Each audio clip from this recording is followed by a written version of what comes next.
कोळी समाजाचं काम असं होतं की पूर्वीच्या काळी हां. पखालीनं पाणी आणायचे.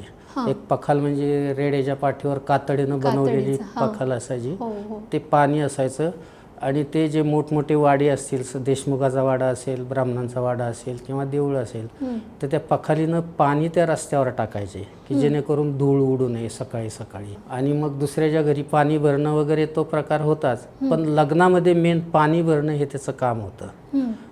कारण त्या काळात नळ नव्हते. बरोबर. आत्ताही फारसं काय खेडेगावामध्ये नळ असतीलच असं नाही, पण नळाचं पाणी नसल्यामुळे ह्याला विहिरीतून कावडीनं ते पाणी आणून पूर्ण वराड, लग्नघर आणि तो जानवसागर म्हणजे जिथं वराड उतरले तो जानवसागर, इथलं सगळं पाणी तो कोळी आणि त्याची बायको किंवा मुलगी किंवा 2 बायका 3 बायका घेऊन म्हणजे ते तो घर भरा पाणी 2 दिवस त्याचं काम ते चालायचं. अच्छा. आणि त्याच्या बदल्यात मग त्याला हे मिळायचं, बलुतं मिळायचं. अच्छा. त्याच्याबाबत पैसे मिळत नव्हते, तर तो बलुतेवर.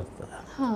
ते म्हणजे काय असायचं बलुते? बलुते म्हणजे मग अन्न तर मिळायचंच, पण जे शेतीमध्ये जे काय उत्पन्न येईल, पीक येईल, त्या पिकाचा काही भाग त्याला दिला जायचा.